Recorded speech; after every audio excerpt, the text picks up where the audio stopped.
هلال كريمة طرب الغريب بأوبة وتلاقي وتبثني ذكرى المروءة والندى بين الشمائل المشتاق.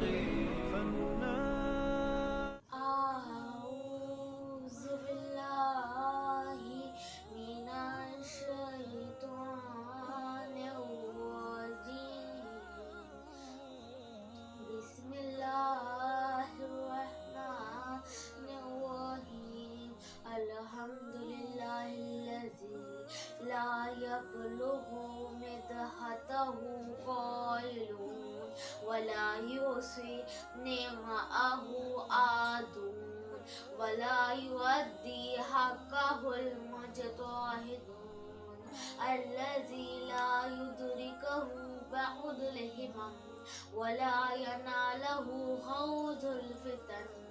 الذي ليس لصفته حد محدود ولا نعت موجود ولا وقت ممدود. ثم الصلاة والسلام على أشرف الأنبياء والمرسلين سيدنا مولانا مولى الثقلين جدي حسن والحسين بالقاسم محمد सलावत। इब्तिदा करती हूँ उस रब्बे दो जहाँ की शान में जो हर आँख को देखता है लेकिन कोई आँख उसे नहीं देख सकती। वो खुदावंद मुताल जो रिज़्क़ देता है पर खुद नहीं खाता। या रज़ाकू रिज़्क़ देने वाला रिज़्क़ देता है पर खाता नहीं है। क्या बयान करें उस रब्बे दो जहाँ की हमद में हम और आपकी अकल आजिज है। खुदा की हमद को हम और आप बयान कर ही नहीं सकते लेकिन बारगाह रब्बुल इज़्ज़त में हमारे और आपके इमाम मौलाए मुत्तकियान अली इब्न अबी तालिब अलैहिस्सलाम फरमाते हैं। मौला क्या फरमाते हैं? मौला फरमाते हैं अली वो ज़ात है और मैं कहूँगी कि इमामत वो हस्तियाँ हैं जो बड़े से बड़े मतालिब को बड़े से बड़े उन्वान को दो लफ्जों में बयान कर दे। किस तरह मौला ने दो जहाँ की हम को बयान किया। मौला ने दो लफ्जों में कहा बारे इलाहा तेरी जात वो जात है जो रात की तारीकी में दरख्तों पर बैठे परिंदों को गिरने नहीं देते। फ़बी-आई आलाए रब्बिकुमा तुकज़्ज़िबान। तुम अपने परवरदिगार की कौन कौन सी नेमतों को ना मानोगे। मैंने आप लोगों के सामने जिस सूरे की तिलावत करने का शर्फ हासिल किया है ये एक ऐसा सूरा है जिसमें खुदावंद आलम की नेमतों का बयान इस अंदाज में है कि इस सूरे का नाम सूरह रहमत भी और सूरह नेमत भी कहा जाता है। यानी इस सूरे का इख्तिताम खुदाए जुल जलाल वल इकराम पर है। फ़बी-आई आलाए रब्बिकुमा तुकज़्ज़िबान का जुमला जिसके जरिए खुदावंद आलम ने अपनी नेमतों का अपने बंदों से इकरार कर लिया है। खुदावंद आलम सूरह रहमान में अपनी बेशुमार नेमतें जैसे खिलकत तालीम और तरबियत हिसाब व मिज़ान इंसान की वसाइल व जरिया इसकी जिस्मानी और रूहानी अज़ा की गुफ्तगू करता है।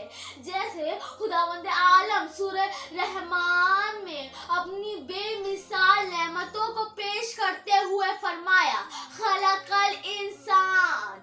यानी यहाँ पर अल इंसान से मुराद आलिम अनवा इंसान है। यानी अगर देखा जाए तो इंसान एक अजीब मजमुआ आलिम हस्ती है और खुलासा मौजूदात भी। यानी अगर देखा जाए तो इंसान एक बेनज़ीर व बेमिसाल नेमत है और अगर आम तौर पर देखा जाए तो इंसान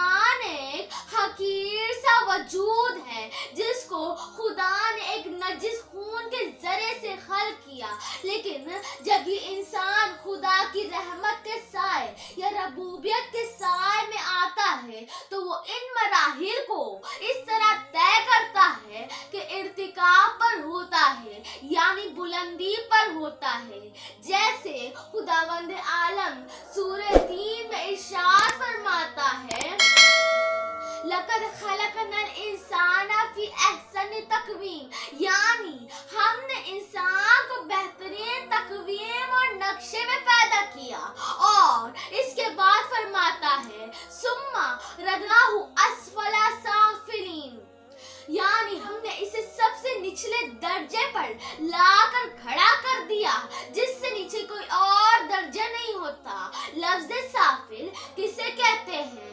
عزیزان محترم، لفظ سافل سب سے نچلے درجے کو کہتے ہیں جس سے نیچے کوئی اور درجہ نہیں ہوتا، یعنی انسان کو سب سے پست جگہ پر لا کر کھڑا کر دیا جاتا ہے۔ پھر اس کے بعد اس کو دعوت دی ہے اللہ علین تک آنے کی، لہٰذا انسان جس جہاں کے لیے بنایا ہے وہاں اسے پیدا نہیں کیا بلکہ پیدا کہیں اور کیا ہے، اور انسان کی پہچان کہیں اور ہے اور انسان کو جانا کہیں اور ہے۔ عزیزان محترم، اب سوال یہ اٹھتا ہے کہ اسفل سافلین سے اعلیٰ علین تک کیسے پہنچے، یعنی خاک سے خدا تک کا سفر کیسے کرنا ہے۔ یعنی اگر دیکھیں تو حیوان اور انسان کو راستہ دکھایا گیا ہے، یعنی اگر دیکھا جائے تو حیوان کو 4 ٹانگیں دی گئی ہیں جبکہ انسان کو 2 ٹانگیں دی گئی ہیں۔ 4 ٹانگیں والوں کو زمین پر دوڑنے میں انسان سے تیز ہوتا ہے، اگر انسان کو بھی زمین پر دوڑانا ہوتا تو اس کو بھی 4 ٹانگیں دی گئی ہوتی، لہٰذا انسان کو زمین پر نہیں دوڑانا تھا، اس لیے اس کو 4 ٹانگیں نہیں دی گئی ہیں، اور لیکن اسے پیدا زمین پر کیا ہے، لیکن اسے پہنچنا آسمان تک ہے اور اسے بقائے پروردگار تک جانا ہے، اس مقام تک کہ جہاں فرشتے بھی نہیں جا سکتے۔ عزیزان محترم، خداوند عالم نے انسان کے لیے جو مقامات مقرر کیے ہیں، ان مقامات تک پہنچنے کے لیے انسان معرفت کی سیڑھی کے ذریعے ہی پہنچ سکتا ہے۔ مثلاً دیوار پر چڑھنا ہو تو اسے سیڑھی کی ضرورت پڑتی ہے، اور اگر سیڑھی نہ ہو تو دیوار پر نہیں چڑھ سکتا، اس لیے سیڑھی کی ضرورت پڑتی ہے، اور خداوند عالم نے انسان کی سیڑھی صراط المستقیم کو رکھا ہے جس سے وہ آسانی سے اسفل سافلین سے اعلیٰ علین تک پہنچ سکتا ہے۔ ہم جب خداوند عالم سے صراط المستقیم مانگتے ہیں تو ہمیں معلوم ہونا چاہیے کہ صراط المستقیم کوئی سیدھی سڑک کی طرح نہیں ہے، سیدھا راستہ جو زمین سے زمین تک کا ہے یہ حیوانات کے لیے ہے، لیکن جب انسان کہتا ہے اہدنا صراط المستقیم، یعنی اے پروردگار عالم اس اسفل سافلین اپنی ذات تک کا راستہ عطا فرما، یہ عمومی راستہ ہے اور عمومی راستہ طے کرنا اتنا آسان نہیں ہے، اس کے لیے سیڑھی کی ضرورت پڑتی ہے، اور اس سیڑھی کا نام معرفت ہے۔ معرفت کی سیڑھی کے بغیر انسان کہیں نہیں پہنچ سکتا۔ رسول اکرم کا ارشاد ہے کہ 2 قسم کے لوگوں نے میری کمر توڑ دی، پہلا وہ عالم جو جانتا ہے پر عمل نہیں کرتا، دوسرا وہ جو عمل کرتا ہے پر جانتا نہیں ہے۔ اگر انسان خداوند عالم کی ان خوبصورت نعمتوں کو سمجھ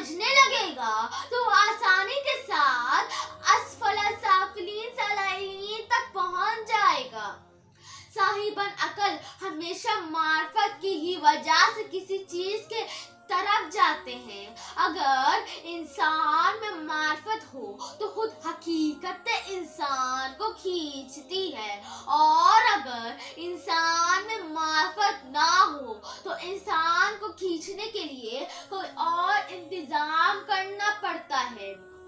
अज़ीज़ाने मोहतरम, मार्फत का ये दर्स हमें करबला से भी मिलता है। एक तरफ मौला हुसैन है जिसको मार्फत जैसी अजीम नेमत, और दूसरी तरफ वो मलऊन यजीद था जिसको मार्फत जैसी अजीम नेमत की कदर ना थी। ये मार्फत ही थी, इसकी वजह से मौला हुसैन ने अपनी औलादों को लुटा दिया, अपने जवान बेटे को खो दिया और अपनी बहनों की रिदाओं को लुटा दिया। ये उसी नेमत की ताकत थी जिसकी तरफ मौला खींचे चले गए और असली खिलकत इंसानियत का मतलब समझा दिया। जनाब अब्बास मैदान करबला में सिपा सलार थे। जैसे मौला अली रसूल खुदा की हर जंग के सिपा सलार थे, वैसे ही मौला हुसैन के मैदान करबला में हजरत अब्बास सिपा सलार थे।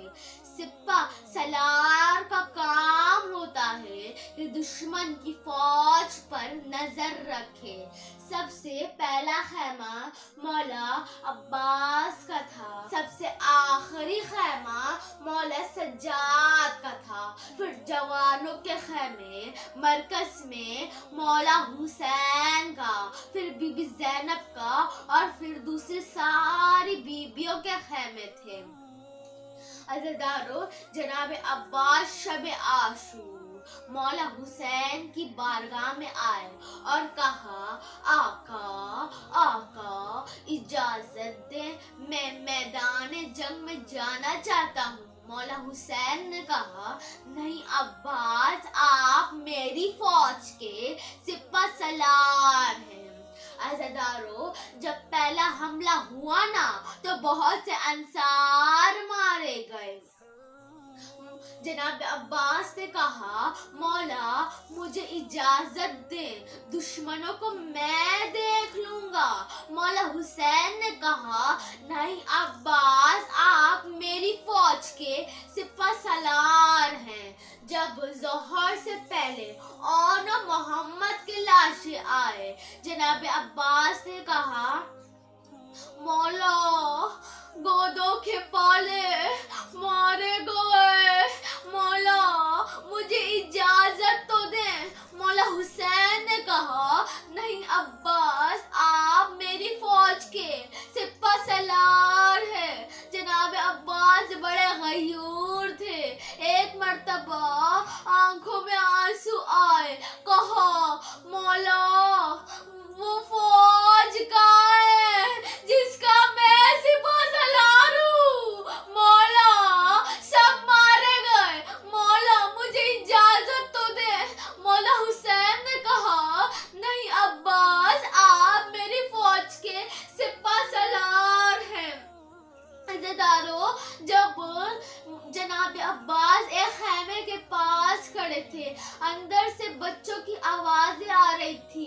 एक बच्चा कह रहा था, हाय प्यास, हाय प्यास।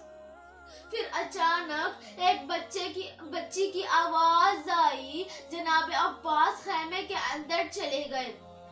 ये वो खैमा था जहाँ मशकीज़ें रखे जाते थे। देखा कि एक छोटी सी बच्ची मशकीज़ें हिला हिला कर देख रही थी कि शायद पानी रह गया हो। जनाब अब्बास ने पूछा, बीबी क्या बात है? बच्ची ने कहा, चचा प्यास लगी है। जनाब अब्बास ने कहा, सकीना अपने बाबा से कहें कि मुझे पानी लाने की इजाजत दे। जनाब सकीना ने हाथ में मशकीज़ा लिया, कहा, चचा आप मेरे साथ चलें। जनाब सकीना ने कहा, बाबा बाबा, चचा अब्बास से कहे कि हमारे लिए पानी ला दे। मेरा दिल कह रहा है मौला हुसैन ने कहा हो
آمینہ نے کہا بچوں یہ میرا